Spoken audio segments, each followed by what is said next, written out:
Hello everyone, आप सबका स्वागत है। आरआरबी ग्रुप डी 2024 का मैथ्स का सॉल्यूशन कर रहे हैं, जिसमें 27 नवंबर 2025 से 3 दिसंबर 2025 तक जितने भी शिफ्ट में एग्ज़ाम हुए सभी शिफ्ट के सॉल्यूशन कंप्लीट हो चुके हैं। इनके सारे वीडियोस प्लेलिस्ट में मिल जाएंगे। आज की क्लास में 4 दिसंबर 2025 का पहला शिफ्ट का सॉल्यूशन करेंगे। तो शुरू करते हैं। उससे पहले चैनल पर नए हैं तो चैनल को सब्सक्राइब कर लीजिए। आगे बढ़ते हैं। पहला सवाल है, लेमन चॉकलेट और स्ट्रॉबेरी चॉकलेट की इकाई कीमतों का अनुपात 28:26 है। एक परिवार इनका उपयोग मात्रा का अनुपात 15:14 में करता है। स्ट्रॉबेरी चॉकलेट पर व्यय और लेमन चॉकलेट पर व्यय का अनुपात ज्ञात कीजिए। ठीक है। देखिए, अगर आपको किसी वस्तु पर किए गए व्यय निकालना हो तो इसके लिए चाहिए कि वस्तु का प्राइस क्या है और ये वस्तु किस मात्रा में खपत की जा रही है। अगर इन दोनों को गुना कर देंगे तो हमें इन पर किए गए व्यय प्राप्त हो जाएगा। तो देखिए, सवाल में यहाँ पर प्राइस का रेशियो ये दे रखा है 28:26, लिखेंगे यहाँ 28:26। इसके बाद इसका उपयोग मात्रा का अनुपात दे रखा है 15:14, लिखेंगे यहाँ पर 15:14। अब हमें करना है इन दोनों को गुना। तो गुना करने से पहले आप देख लीजिए, अगर कोई कटने वाला है तो कटा देंगे। तो यहाँ 14 से ये कट रहा है 2 बार में और 2 से ये 26 कट रहा है 13 बार में। तो आपको जो फाइनल रेशियो मिलेगा वो 15:13 मिलेगा। ठीक है। तो पहले लेमन था, बाद में स्ट्रॉबेरी। तो ये लेमन और स्ट्रॉबेरी का रेशियो है, लेकिन आपसे यहाँ पर जो पूछ रहा है उसमें स्ट्रॉबेरी पहले है, तो इसका उल्टा जो है आपका आंसर हो जाएगा, यानी 13:15 इस सवाल का करेक्ट आंसर है। आगे, एक समद्विबाहु त्रिभुज में बराबर भुजाएं 78 सेंटीमीटर लंबाई की है और आधार 60 सेंटीमीटर है। त्रिभुज का क्षेत्रफल ज्ञात कीजिए। ठीक है। देखिए, एक डायग्राम बना लेते हैं। ये मान लीजिए आपका एक समद्विबाहु त्रिभुज है जिसका आधार ये दे रखा है 60 सेंटीमीटर और ये जो बराबर भुजाएं हैं वो 78 सेंटीमीटर लंबी है। तो ये हो जाएगा आपका 78 और ये भी 78। हमें चाहिए इसका क्षेत्रफल। तो आप यहाँ पर दो तरीके से निकाल सकते हैं। एक तो इस पर आप हीरोन का फॉर्मूला लगा दीजिए, वहाँ से एरिया आ जाएगा। नहीं तो आप क्या करिए, यहाँ पर एक शीर्ष लंब खींचिए इस तरह से। ठीक है। और ये समद्विबाहु त्रिभुज है, तो ये जो इनका लंब है ये आधार को दो बराबर भाग में बांट देगा। अगर ये पूरा 60 है तो ये आधा कितना होगा, 30 हो जाएगा। ठीक है। और ये 90 डिग्री का एंगल है और ये 78 है, तो आप यहाँ पर पाइथागोरस से यहाँ पर ऊंचाई निकाल सकते हैं। ठीक है। तो यहाँ पर आपको पाइथागोरस नहीं लगाना, आपको देखना है कि यहाँ पर 30 है तो 30 को आप तोड़ेंगे 6 × 5 में। यहाँ पर 78 है तो ये हो जाएगा 6 × 13 में। तो अब आप बताइए ये h का वैल्यू क्या होगा। यहाँ देखिए 5 है, 13 है, तो 5, 13 और 12 का ट्रिपलेट होता है और ये 6 जो है सभी में कॉमन रहेगा। तो 6 आपको यहाँ भी देना है, उसके बाद यहाँ 12 से गुना करना है। तो 12 6 के 72 सेंटीमीटर इसका ऊंचाई आएगा। अब निकालना हमें एरिया। तो एरिया बराबर 1/2 गुना आधार। आधार ये ले लीजिए पूरा 60 और गुना ऊंचाई जो अभी निकाले हैं 72 ये लेंगे। ठीक है। कटा देंगे इसको 30 बार में। 30 × 72 करेंगे 216 पर 1 जीरो यानी 2160 सेंटीमीटर स्क्वायर इसका एरिया होगा। ऑप्शन नंबर बी में दिया गया है। आगे, 2 पुरुष या 9 महिलाएं किसी कार्य को 9 दिनों में पूरा कर सकते हैं। यदि 2 पुरुष 5 दिन बाद चले जाते हैं तो कार्य को 9 दिनों में पूरा करने के लिए कितनी महिलाओं की आवश्यकता होगी। ठीक है। देखिए, सवाल में जब भी ये या वाला कंडीशन रहता है तो यहाँ से हम लोग मेन और वोमेन का इफ़िशेंसी का रेशियो आराम से निकाल सकते हैं। यहाँ देखिए, महिलाओं की जो संख्या है वो पुरुष का इफ़िशेंसी हो जाएगा यानी कि 9, और पुरुष का जो संख्या है वो महिलाओं का इफ़िशेंसी हो जाएगा यानी 2। तो ये इफ़िशेंसी का रेशियो है। अब आपको निकालना है टोटल वर्क। तो टोटल वर्क क्या हो जाएगा, इन्हीं से भी आप निकाल सकते हैं। अगर आप पुरुष लेते हैं तो 2 पुरुष है और पुरुष का एफिशिएंसी यहाँ पर देखिए 9 है तो 9 से गुना कर देंगे, और इनको लगते हैं 9 दिन का टाइम तो 9 से फिर से गुना करेंगे। तो कुल मिला के 162 यूनिट टोटल वर्क हो गया। अब ये क्या कह रहा है, 2 पुरुष 5 दिन बाद चले गए। तो देखिए, एक पुरुष का एफिशिएंसी 9 है तो 2 पुरुष का कितना होगा, 9 दूना 18, और ये 18 यूनिट से 5 दिन में कितना काम होगा, तो 18 पंचे 90 यूनिट काम हो गया। तो 90 आप इसमें माइनस कर दीजिए तो बचा कितना, यहाँ पर 72 यूनिट काम अभी शेष है। अब ये कह रहा है कि इस काम को महिलाओं द्वारा किया जाना है और 9 दिन में कंप्लीट करना। देखिए टोटल वर्क अब जो बचा है वो 72 है, इसको 9 दिन में करना है, तो 9 से डिवाइड कर दीजिए तो आपको प्रत्येक दिन का काम पता चल जाएगा। तो यहाँ पर आएगा 8 यूनिट, यानी एक दिन में 8 यूनिट काम होना चाहिए। तो यहाँ कितनी महिलाओं की आवश्यकता होगी? देखिए महिलाओं का एफिशिएंसी 2 है और एक दिन में हमें करना है 8, तो सीधा सीधा आप कह सकते हैं कि इसका 4 गुना है, यानी 4 महिलाओं की आवश्यकता होगी। ऑप्शन नंबर सी में दिया गया, ये इसका आंसर होगा। आगे ए, बी, सी तथा डी ये चतुर्भुज के निर्देशांक हैं, तो इसका क्षेत्रफल हमें ज्ञात करना है। ठीक है, तो क्या तरीका होता है, आपको ये पहला वाला जो निर्देशांक दे रखा है इसको लास्ट में रिपीट करके लिखना है, यानी कि यहाँ पर आपको 2, 3 का निर्देशांक लगाना है लास्ट में, ये वाला। ठीक है, अब इसका जो तरीका होता है, बाहर बाहर गुना करके जोड़ना, फिर अंदर अंदर गुना करके जोड़ना, उसके बाद डिफरेंस लेके 2 से डिवाइड करना। ठीक है, ये आप किसी में भी कर सकते हैं, ट्राइंगल रहे, चतुर्भुज रहे, पंचभुज रहे, कुछ भी रहे, सब में यही तरीका आप लगा सकते हैं।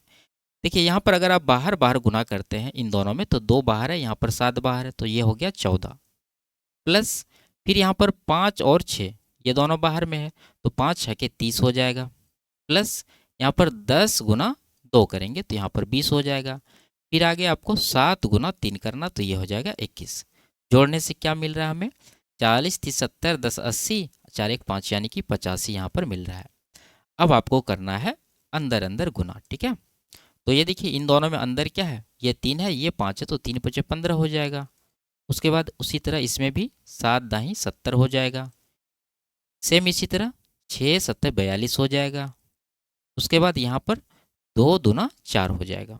सबको जोड़िए, 4 7 11, 1 12, 120 हुआ, 5 2 7 4 11, यानी कि ये हो गया 131। अब जो इसका एरिया हमें फाइंड करना है, तो 1/2 गुना इन दोनों का डिफरेंस। ठीक है, ये पॉजिटिव लेना या फिर आप मोड में लिख सकते हैं, 85 और 131 का डिफरेंस। तो ये कितना आएगा घटाने के बाद? 15 इधर 31 इधर, यानी कि ये घटाने के बाद आ जाएगा 46। 2 से घटाएंगे इसको 23 बार में, तो यहाँ पर 23 जो है इसका एरिया आएगा। ठीक है, वर्ग इकाई में, ऑप्शन नंबर ए में है, ये इसका करेक्ट आंसर होगा। आगे, एक पाइप टैंक को 6 मिनट में भर सकता है तथा दूसरा पाइप इसे 12 मिनट में खाली कर सकता है। यदि दोनों पाइप एक साथ खोले जाए तो टैंक का 1/4 भाग भरने में कितना समय लगेगा? ठीक है, देखिए यहाँ 2 पाइप है, तो आप डायरेक्ट इफिशियंसी निकाल सकते हैं टाइम के रेशियो का उल्टा करके। नहीं तो आप क्या करिए, मान लीजिए पहला पाइप ए है, ये 6 मिनट में भरता है, दूसरा पाइप बी है, इसे 12 मिनट में खाली करता है। टोटल वर्क इन दोनों का एलसीएम 12 हो जाएगा, 6 दूना 12, 12 1 का 12। ठीक है, ये खाली करने वाला है, इसको आप माइनस लगा दीजिए, नहीं तो बाद में आप भूल जाएंगे। अब ये क्या कह रहा है, टैंक का 1/4 भरना है। टैंक का टोटल कैपेसिटी 12 है, तो 12 का 1/4 कितना होगा? 3 होगा। अब इसको कौन भरेगा? जब दोनों एक साथ खोल दिया जाता है। जब दोनों एक साथ खुलेगा तो ए भरेगा 2 और बी जो है 1 खाली करेगा, तो कुल मिला के 1 यूनिट भराएगा। तो 1 से 3 को डिवाइड करेंगे तो यहाँ पर 3 मिनट का टाइम निकल कर आएगा। ऑप्शन नंबर बी में दिया गया है। आगे, 3500 रुपया पर साधारण ब्याज ज्ञात कीजिए यदि पहले 6 वर्षों के लिए दर 8% वार्षिक तथा अंतिम 3 वर्षों के लिए 3% वार्षिक हो। तो यहाँ पर देख लीजिए आप टोटल कितना परसेंट ब्याज मिल रहा है। पहले 6 वर्ष में 8% का दर है, तो 8 6 48% का ब्याज यहाँ पर हो गया, प्लस अंतिम 3 वर्ष के लिए 3% है, तो 3 तिया 9% यहाँ पर हो गया। तो कुल मिला के 48 9 57% इसको ब्याज के रूप में मिलेगा। ठीक है, तो 57 में आप देख सकते हैं 19 है, तो 19 का मल्टीपल इसका आंसर होगा। अगर आपको निकालना है तो मूलधन इसका 3500 है, इसका निकालना है 57%। तो परसेंट के लिए 2 जीरो हटा देंगे, 35 गुना 57 करना है।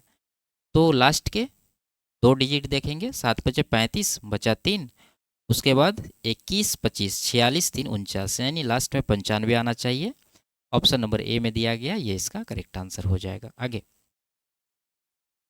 जॉन और जेम्स की आयु का अनुपात 8 वर्ष बाद 8:7 होगा और उनकी आयु का अंतर 5 वर्ष है। जेम्स की वर्तमान आयु ज्ञात कीजिए। ठीक है, सिंपल सा सवाल है। आप देख सकते हैं दोनों का रेशियो दे रखा है 8:7 और ये जो रेशियो है ये 8 वर्ष बाद का है, लेकिन वर्तमान आयु का जो अंतर है वो 5 साल है। तो आपको यहाँ पर पता होना चाहिए कि दो व्यक्तियों के बीच का आयु का गैप जो है उनके हर एक उम्र में बराबर होता है। अगर वर्तमान गैप 5 साल का है तो 8 वर्ष बाद भी गैप कितना का होगा, 5 साल का ही। लेकिन रेशियो में अगर आप गैप दिखेगा यानी अंतर, तो यहाँ पर 1 यूनिट का आ रहा है। तो ये 1 यूनिट 5 साल के बराबर हो जाएगा। हमें निकालना किसका है, जेम्स का। यहाँ पर है 7 यूनिट का, तो 1 का 5 तो 7 का कितना 35। तो ये जो 35 आया है ये 8 वर्ष बाद का है। हमें निकालना है वर्तमान, यानी कि इसमें 8 माइनस कर देंगे तो 27 साल इसका आंसर हो जाएगा। ऑप्शन नंबर बी में दे रखा है। आगे, 1195 मीटर लंबी रेलगाड़ी 23 मीटर प्रति सेकंड की चाल से चल रही है। यदि वह एक सुरंग को पार करने में 72 सेकंड लेती है तो सुरंग की लंबाई ज्ञात कीजिए। ठीक है, देखिए जब कोई ट्रेन किसी सुरंग को पार करेगी तो वो अपने लंबाई प्लस सुरंग की लंबाई के बराबर दूरी कवर करेगी। तो आप देख लीजिए कि ट्रेन का स्पीड क्या है, 23 मीटर प्रति सेकंड। तो इस स्पीड से 72 सेकंड में कितना दूरी इन्होंने कवर किया। जो दूरी कवर किया उसमें ट्रेन की लंबाई प्लस ये सुरंग की लंबाई दोनों शामिल है। तो सीधा है, यानी 23 गुना 72 कर देना है। ठीक है, तो 23 दूना 46 का 6 आएगा, बचा 4। और जो भी आएगा इकाई अंक 6 आ रहा है, उसमें अगर आप यहाँ पर इकाई अंक 5 वाला माइनस करेंगे तो 461 में इकाई अंक 1 है, ये वाला आंसर निकल कर आएगा। ठीक है, अगर आपको चेक करना तो गुना कर लीजिए। ये 23 दूना 46 बचा 4, 23 सतह 161, 4 165, यानी 1656 आया। उसमें रेलगाड़ी की लंबाई ये दे रखा है 1195, तो 1195 माइनस कर देंगे तो यहाँ पर 1, यहाँ पर 6 और यहाँ पर 4, तो 461 यहाँ आ रहा है। आगे, 1200 सैनिकों के फौज के पास 12 दिनों का राशन है। यदि सैनिकों की संख्या 1800 कर दी जाए तो राशन कितने दिनों तक चलेगा। साधारण सवाल है। मान लीजिए अगर एक सैनिक 1 यूनिट राशन खाता है तो 1200 सैनिक का 12 दिन का राशन है, तो कुल मिला के टोटल राशन क्या होगा, 1200 गुना 12। अब इस राशन को कौन खाने वाला है, ये 1800 सैनिक। ठीक है, सैनिकों की संख्या को बढ़ा दिया गया है, तो 1800 से इसको आप डिवाइड कर दीजिए। 2 जीरो तो कटेगा ही, 6 दूना 6 से 3 बार में, 3 से ये 4 बार में, तो 4 दूना 8 दिन तक चलेगा। ऑप्शन नंबर ए में दे रखा है। आगे, सीमा ने एक माइक्रोवेव ओवन 7500 में खरीदा और उसे 8750 रुपया में बेच दिया। लाभ प्रतिशत ज्ञात कीजिए। ठीक है, आप घटा के भी निकाल सकते हैं, नहीं तो क्या करिए कटा लीजिए, रेशियो ले लीजिए। जीरो तो कटेगा ही, 25 से कट रहा है ये 30 बार में, 25 से ये कट रहा है 25 या 75, और 25 पंचे 125, फिर कट रहा है 5 से 6 बार में, 5 से 7 बार में, यानी 6 का सामान आप 7 में बेच रहे हैं, तो 1 का प्रॉफिट है 6 के ऊपर, 1/6 होता 16, सही 16.66%। ठीक है, ऑप्शन नंबर डी में दे रखा है, ये इसका आंसर हो जाएगा। आगे, निम्नलिखित आंकड़ों का बहुलक ज्ञात कीजिए। ठीक है, यहाँ पर डेटा दे रखा है, ये आपका वर्ग अंतराल है ऊपर वाला, और नीचे वाला जो ये फ्रीक्वेंसी है। तो देखिए जब इस तरह से ग्रुप में डेटा रहता है तो बहुलक निकालने के लिए फॉर्मूला का उपयोग करते हैं।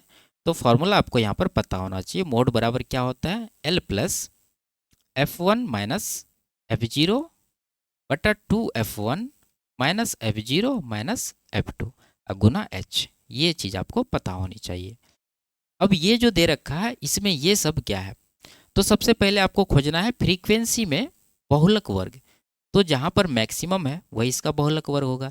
तो आप देख सकते हैं यहाँ पर 34 है, तो ये हो गया आपका बहुलक वर्ग यानी मॉडल क्लास। ठीक है, तो ये हो जाता है F1, यहाँ पर लिख देते हैं F1, पहले वाला हो जाता है F0 और बाद वाला हो जाता है F2। और इसमें ये जो वर्ग अंतराल है इसका छोटा वाला हो जाता है L यानी लोअर लिमिट, और इन दोनों के बीच का जो गैप है यानी कि 4, ये हो जाएगा आपका H। तो सारा डेटा आप रख दीजिए यहाँ पर। L है कितना 16 प्लस F1 माइनस F2, तो घटा के लिखेंगे। F1 देख रहे हैं आप 34 है और F0 क्या है 18 है, तो 34 में 18 घटाएंगे तो कितना आएगा, यहाँ पर आ जाएगा 16, और नीचे 2F1 यानी 34 का 2 गुना 68, उसमें माइनस करना है F0 और F2 जोड़ के। तो F0 यहाँ 18 है, F2 क्या है 26 है, तो जोड़ेंगे तो कितना आएगा 30 और 14 यानी कि 44। ठीक है, उसके बाद गुना H जो कि 4 है, तो 4 से यहाँ गुना कर दीजिए। अब इसको सॉल्व करिए, तो यहाँ पर घटने के बाद कितना आ रहा है 4, और यहाँ पर 2 24, 4 से कटा देंगे 6 बार में, अब नहीं कटेगा, इसको आप कटा दीजिए। 16 को 6 दूना 12 जाएगा, 4 40 हुआ, 6 4 के 36, यानी कि 2.6 के करीब आ रहा है। और यहाँ 16 है तो दोनों को जोड़ दीजिए। 16 2 18.6 जो है लगभग इसका बहुलक आएगा। तो ऑप्शन नंबर बी में दे रखा 18.67, ये इसका करेक्ट आंसर हो जाएगा। आगे, एक वस्तु का अंकित मूल्य उसके क्रय मूल्य से 51% अधिक निर्धारित किया गया है। यदि व्यापारी उसे अंकित मूल्य पर 8% की छूट देकर बेचता है तो उसका लाभ प्रतिशत ज्ञात कीजिए। ठीक है, साधारण सा फॉर्मूला आपको लगा देना है। इन्होंने 51% बढ़ाया, यानी इतना मार्कअप किया, और ये 8% का डिस्काउंट दिया, तो इन दोनों का सक्सेसिव ही होता है प्रॉफिट या लॉस परसेंट। तो लगा देंगे फॉर्मूला। 51 बढ़ाया तो प्लस का 51, 8 का छूट दिया माइनस का 8, एक प्लस एक माइनस है तो आगे माइनस आएगा। 51 गुना 8/100, इतना परसेंट जो है इसका प्रॉफिट या लॉस होगा। अगर प्लस में आए तो प्रॉफिट, माइनस में आए तो लॉस। तो 51 में 8 घटेगा तो कितना बचेगा? 43, उसमें माइनस होने वाला है कितना, इसको कटाइए। मान लीजिए 51, ये 50, 50 इसको काट देंगे 2 बार में, 2 से ये कट जाएगा 4 बार, यानी कि 4 इसमें लगभग माइनस होगा, 4 से थोड़ा सा कम। तो 43 में 4 घटेगा तो बचेगा कितना? 39। तो 39 से थोड़ा सा कम जो है इसका आंसर होगा। ऑप्शन नंबर सी में है 38.9%, ये इसका करेक्ट आंसर हो जाएगा। ठीक है, आगे, यदि किसी संख्या 5/9 के 40% का 30% भाग 704 है तो वह संख्या ज्ञात कीजिए। ठीक है, तो यहाँ पर क्या होगा, यानी कि किसी संख्या का 5/9 का ये सब।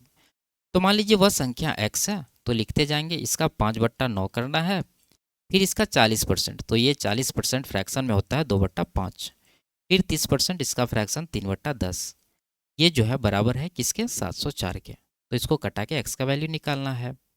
तो 5 यहाँ पर कटने वाला है, 3 से 3 कट जाएगा, 2 से ये कट जाएगा 5 बार में, अब नहीं कटने वाला, तो x बराबर कितना होगा? 5 से 15 जाके गुना होगा। तो देख लीजिए गुना करके, क्योंकि आसान है गुना करना। 15 चौके 60 रहेगा, 15 सत्ते 105 रहेगा, तो 105 60, यानी कि ये हो गया 10,560। ऑप्शन नंबर बी में दिया गया, ये इसका करेक्ट आंसर होगा। आगे, तीन संख्याओं का योग 4,512 है। यदि पहली और दूसरी संख्या का अनुपात 16:9 है तथा दूसरी और तीसरी का अनुपात 15:21 है, तो पहली और तीसरी संख्या के बीच का अंतर ज्ञात कीजिए। ठीक है, तो देखिए मान लीजिए पहली संख्या a है, दूसरी संख्या b है और तीसरी संख्या c है। पहली और दूसरी का जो अनुपात है ये है 16:9। इसके बाद दूसरी और तीसरी का 15:21, इसको आप थोड़ा सा काट लीजिए, 3 से 5 बार में, 3 से 7 बार में, यानी कि यहाँ पर 5:7 हो जाएगा। अब इसे कंबाइंड करना होगा, तो 5 से इन दोनों को गुना कर दीजिए, तो ये हो जाएगा 80, ये हो जाएगा 45, और 9 से 7 में गुना करेंगे तो ये कितना होगा? 63। तो ये हो गया ए बी और सी का रेशियो। इसमें हमें निकालना है पहली और तीसरी का डिफरेंस। तो कितना का डिफरेंस है? ये 17 का डिफरेंस है, यानी जो भी आंसर होगा ये 17 का मल्टीपल होगा। चेक कर लीजिए, 17 दूना 34, 17 चौक 68, ये नहीं है। 34 यहाँ 49 हुआ, नहीं है। यहाँ पर 58 हुआ, ये भी 17 का मल्टीपल नहीं है। तो ऑप्शन नंबर ए इसका करेक्ट आंसर होगा। ठीक है, अगर आपको निकालना है तो यहाँ पर देखिए ये तीनों संख्याओं का योगफल दे रखा है 4,512। तो आप भी यहाँ पर रेशियो में तीनों का योगफल निकाल लीजिए, कितना आएगा? 8 4 12 6 18, 180 प्लस 8 188। तो ये 188 यूनिट का वैल्यू हो जाएगा 4,512। इसमें आपको निकालना है 17 यूनिट का, तो 17 का आप निकाल दीजिए, इसका आंसर आ जाएगा। ठीक है, आगे, रमन की आय 25,000 रुपया है। वह अपनी आय के 25.5% की बचत करता है। यदि उसकी आय में 20% और व्यय में 40% की वृद्धि होती है तो उसकी बचत में क्या होगी? वृद्धि या कमी हमें रुपया में बताना है। ठीक है, तो देखिए यहाँ पर आय दे रखा है 25,000। अगर आप 25,000 को ले करके सवाल सॉल्व करने लगेंगे तो ये ज़्यादा कैलकुलेटिव हो जाएगा। तो हम लोग क्या करेंगे, ये जो कह रहा है आय का इतना परसेंट बचत करता है, तो ये परसेंटेज को आप क्या करिए, फ्रैक्शन में बदल लीजिए, तो ये हो जाएगा 255/1000। ठीक है, आप इसको कटा के छोटा कर सकते हैं, 5 से कटाएंगे तो 51 और नीचे आ जाएगा 200, यानी हम कह सकते हैं कि ये 25.5% जो है ये 51/200 है। अब यहाँ पर आप मान लीजिए इनकम, ये फ्रैक्शन के नीचे क्या है 200, तो इसका जो टोटल आय है वो 200 मानेंगे। इसमें ये कह रहा है कि 25.5% की बचत करते हैं, यानी 200 पर ये 51 बचत करता है, तो इसका सेविंग जो है ये 51 हो जाएगा। तो इसका खर्च कितना होगा, 200 में 51 घटाएंगे तो 149 जो है इसका खर्च होगा। तो ये चीज़ यहाँ पर आपको प्राप्त करना है। अब आगे देखिए क्या कह रहा है, यदि उसकी आय 20% बढ़ जाता है, तो आय को तो हम लोग 20% आराम से बढ़ा लेंगे। व्यय में 40% की वृद्धि होती है। व्यय देखिए 149 है, इसका 40% हम लोग आसानी से नहीं निकाल पाएंगे, दशमलव में कैलकुलेट करना होगा, ठीक है। तो कैलकुलेशन को आसान करने के लिए आप क्या करिए, एक एक जीरो सब पर लगा दीजिए। अब देखिए आय को बढ़ाइए 20%, तो 2000 का 20% कितना होगा 400, तो आय इसका बढ़ गया 400, प्लस में लिखेंगे। उसके बाद व्यय में 40% की वृद्धि, व्यय है 1490, तो 1490 का अगर 40% यानी कि 2/5 निकालेंगे तो कितना आएगा, 5 दूना 10, 5 9 45 और 5 अट्ठे 40, 298 गुना 2 करना है, तो ये हो गया 400, 98 दूना 196, कुल मिला के ये 596 इसका जो है खर्च वो बढ़ गया। अब आप ये बताइए यहाँ पर कि आय उसका 400 बढ़ा, खर्च उसका 596 चला गया, इसका मतलब क्या 196 एक्स्ट्रा खर्च चला रहा है। तो 196 जो एक्स्ट्रा खर्च आ रहा है यहाँ पर वो कहाँ से गया, वो सेविंग से कटौती हुआ, तो हम लोग कह सकते हैं 196 रुपया यहाँ पर इसका बचत जो है वो घट गया। तो हमें यही निकालना था। आप 196 यानी कि ये 14 का वर्ग होता है, यानी 7 का मल्टीपल, आप आंसर चेक कर लीजिए। पहले देख लीजिए यहाँ पर कमी हुआ है तो वृद्धि वाला हटा देंगे। ये 7 का मल्टीपल है क्या, 7 21, 7 5 35, ये 7 का मल्टीपल नहीं है। ऑप्शन नंबर डी बचा आपके पास, ये इसका करेक्ट आंसर है, ठीक है। अगर आपको पूरा कैलकुलेट करना है तो आप देखिए आय आपके पास दे रखा है 25,000 और यहाँ पर आय क्या है 2,000, तो हम कह सकते हैं कि ये जो 25,000 है ये 2,000 यूनिट का वैल्यू है। हमें निकालना है ये जो वृद्धि है बचत में वो, यानी 196 का, तो 196 से गुना करके आप यहाँ पर कटा के इसको सॉल्व करके निकाल सकते हैं। आगे आर 2 रुपया और 5 रुपया के सिक्कों से 20 रुपया का भुगतान करता है। यदि भुगतान में प्रत्येक मूल्य वर्ग के कम से कम एक सिक्का इस्तेमाल किया जाता है, तो इस्तेमाल किए गए 2 रुपया के सिक्कों की संख्या याद कीजिए, ठीक है। देखिए बहुत ही आसान सवाल है अगर आप इसको लॉजिकली सोचिएगा तो। अब देखिए यहाँ पर कि ये 2 रुपया और 5 रुपया का सिक्का उपयोग में ला रहा है, ठीक है, 2 रुपया और 5 रुपया। अगर ये 5 रुपया का सिक्का लेगा तो ये किस मूल्य में बनेगा, या तो ये एक सिक्का दे 5 रुपया का, या फिर 2 सिक्का दे 10 रुपया का, या फिर 3 सिक्का दे 15 रुपया का। 4 सिक्का तो नहीं दे सकता है क्योंकि इसको दोनों सिक्का इस्तेमाल करना है। अब देखिए अगर आप 5 रुपया लेते हैं तो बचा कितना 15, तो 2 रुपया के सिक्का से हम लोग 15 रुपया नहीं कर सकते हैं, तो ये नहीं, तो आपको यहाँ पर इवन लेना पड़ेगा और ये भी इवन में आएगा। तो यहाँ पर 5 रुपया वाले 2 सिक्का लेंगे तो 10 रुपया आएगा, और 2 रुपया वाला 5 सिक्का लेंगे तो यहाँ पर 10 रुपया आएगा। तो कुल मिला के 10 + 10 कितना हो गया 20 रुपया। तो हम कह सकते हैं कि 2 रुपया वाला 5 सिक्का इसको लेना चाहिए। आगे यदि 758 रुपया अंकित मूल्य वाली वस्तु को 256 रुपया में बेचा जाता है तो छूट प्रतिशत ज्ञात कीजिए, ठीक है। आसान सवाल है, आप घटा के देख लीजिए कितना का डिस्काउंट है, फिर परसेंटेज निकाल लीजिए। तो घटाएंगे तो कितना आएगा, 500 इधर और 2 का इधर, यानी कि 502 का डिस्काउंट है किसके ऊपर, 758 के ऊपर, गुना 100%, ठीक है। इसको आप घटा के आराम से आंसर निकाल सकते हैं। 43 विद्यार्थियों की एक कक्षा ने भौतिकी की परीक्षा दी।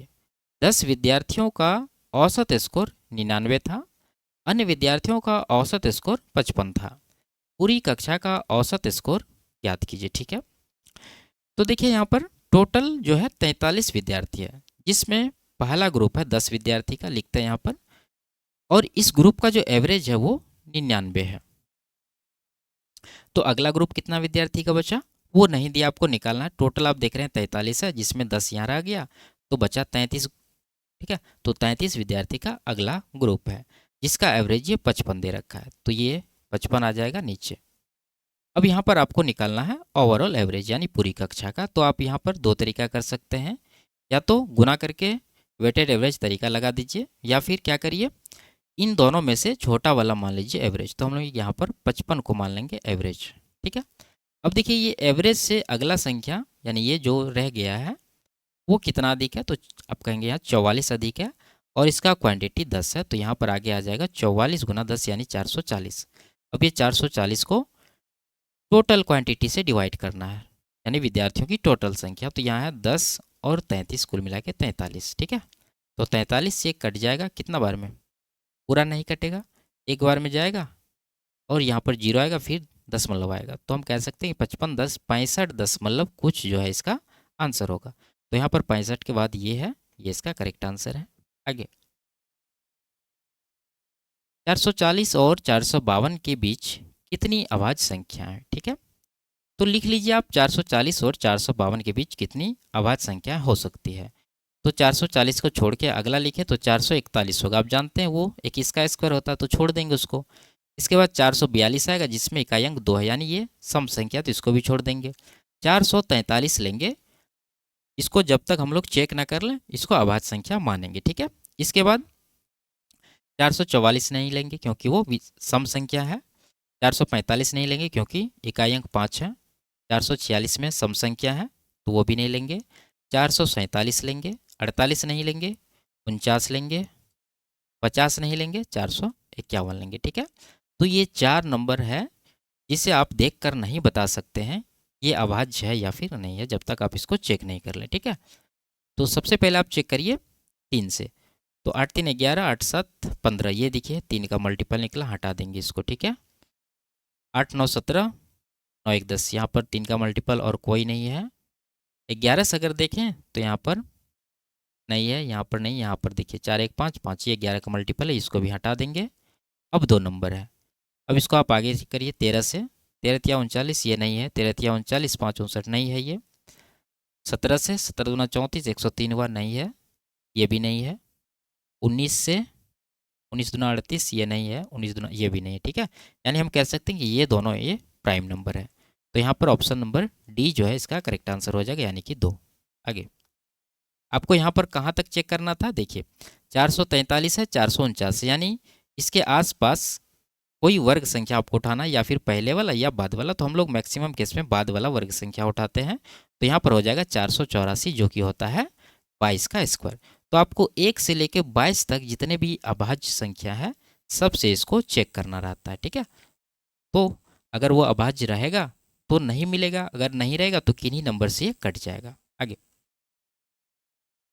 एक रेलगाड़ी 2 व्यक्तियों को ओवरटेक करती है जो क्रमशः 5.4 किलोमीटर प्रति घंटा और 18 किलोमीटर प्रति घंटा के चाल से चल रहे हैं। रेलगाड़ी उन्हें क्रमशः 30 सेकंड और 44 सेकंड में पार करती है। यदि दोनों व्यक्ति रेलगाड़ी की दिशा में चल रहे हैं तो रेलगाड़ी की चाल ज्ञात कीजिए, ठीक है।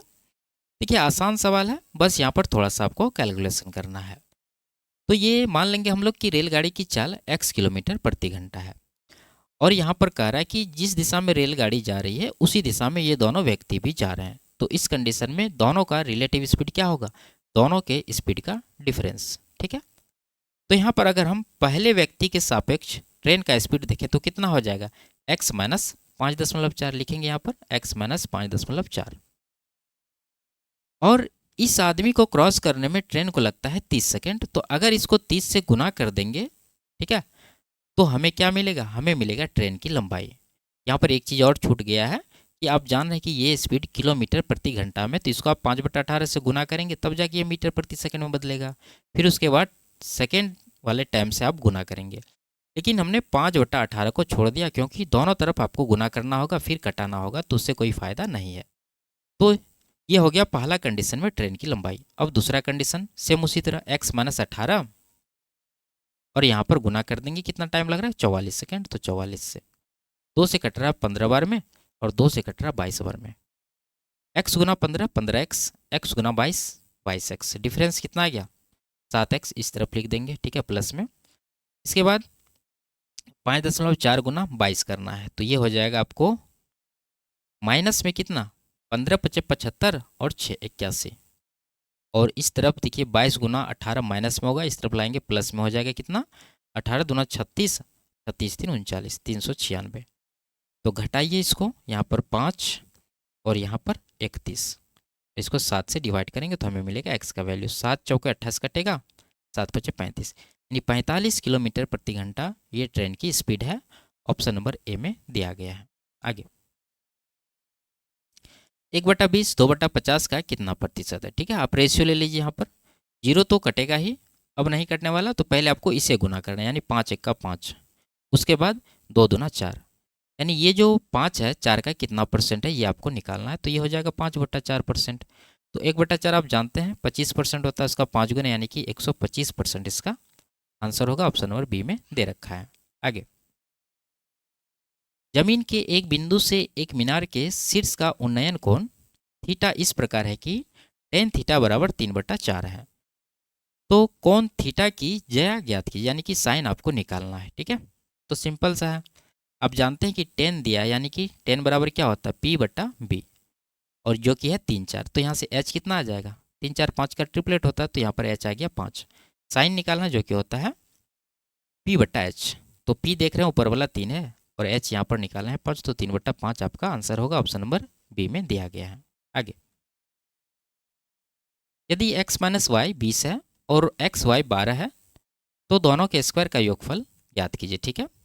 तो देखिए यहाँ पर फॉर्मूला लगाना रहता है, आप जानते हैं कि x square plus y square का फॉर्मूला क्या लगेगा, जब आपके पास x - y और एक्स वाई दिया हो तो आप कहेंगे यहाँ पर x - y का होल स्क्वायर और प्लस का 2xy, ठीक है। डेटा रख दीजिए, माइनस वाला यहाँ 20 है तो 20 का स्क्वायर 400 हो जाएगा, प्लस 12 का 2 गुना आ जाएगा 24, तो हम कह सकते हैं जोड़ने के बाद 424 इसका आंसर बनेगा। आगे एक त्रिभुज की भुजाएं ये दे रखा है, 154 सेंटीमीटर लंबाई वाली भुजा के संगत इसकी ऊंचाई ज्ञात कीजिए, ठीक है। तो देखिए इसमें जो सबसे पहला प्रोसेस आपको करना है कि भुजा को कटा के छोटा करना है, जब ये कटे तो यहाँ पर आप देख रहे हैं 2 से सभी कट रहा है, तो 2 से आप इसको क्या करिए डिवाइड कर दीजिए। जब आप 2 से डिवाइड करेंगे तो ये आएगा 51 और ये आएगा 77 और ये आएगा 40।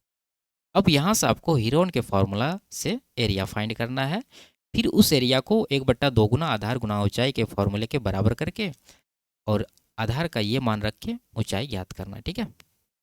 तो देखिए एरिया फाइंड करने के लिए सबसे पहले आपको निकालना होगा एस, यानी अर्ध परिमाप, जोड़ के 2 से डिवाइड करेंगे, 5 7 12 4 16, 160, यहाँ पर 8, ठीक है, तो 168 हो गया बटा 2, कटाएंगे तो 84 आएगा।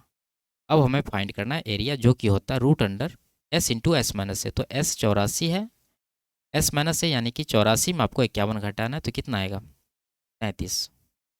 उसके बाद एस माइनस बी, यानी कि 84 में 77, तो यहाँ 7 आएगा, 84 में 40, तो ये आएगा 44।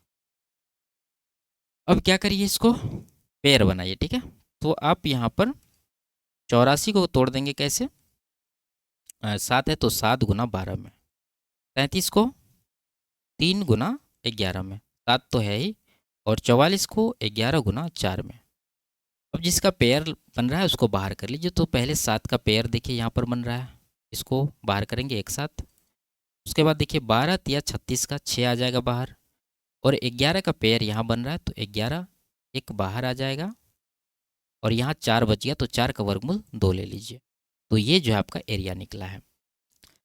अब आपको क्या करना है, एरिया लिखेंगे, लिख दीजिए 7 6 के 42 गुना 11 दूना 22, ये एरिया है। अब आपको ध्यान रखना है कि हमने 2 से डिवाइड भी किया था, अगर 2 से डिवाइड किए थे आपको क्षेत्रफल में 4 से गुना करना पड़ेगा, ठीक है, यानी उसके स्क्वायर से, तो ये आ गया आपका ओरिजिनल एरिया जो इनको ज्ञात करने से मिलता है, ठीक है। अब इसको 1/2 गुना आधार लेना है 154, क्योंकि इसका ऊंचाई हमें निकालना, तो 154 ले लेंगे, गुना ऊंचाई h मान लेंगे, इसको कटाइए,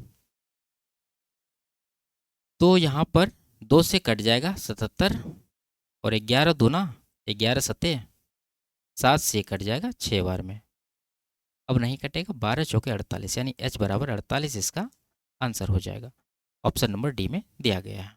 आगे निम्नलिखित को सरल कीजिए, ठीक है, आसान सवाल है। अब देख सकते हैं यहाँ पर कि 2 गुना 5 है और इसको डिवाइड करना हमें 15 से, एक्स वाई जेड तो है ही, उसको बाद में देखेंगे। इसको अगर आप डिवाइड करिएगा तो 5 से ये 3 बार में कटेगा, यानी ये 2/3 के साथ एक्स वाई जेड कुछ भी हो वो आएगा बाद में।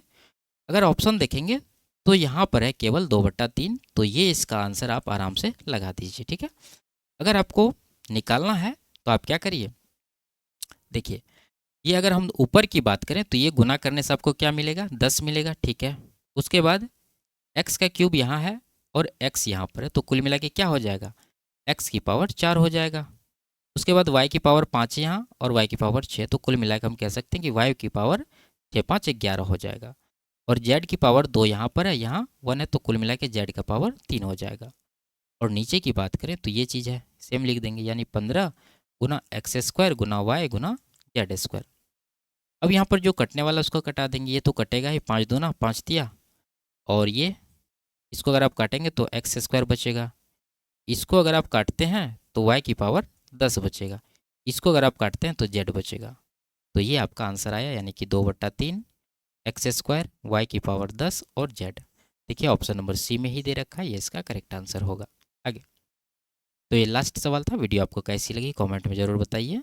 अच्छी लगी तो वीडियो को लाइक शेयर और चैनल को सब्सक्राइब कर लीजिए। फिर मिलते हैं अगली क्लास में, तब तक के लिए बाय बाय, टेक केयर।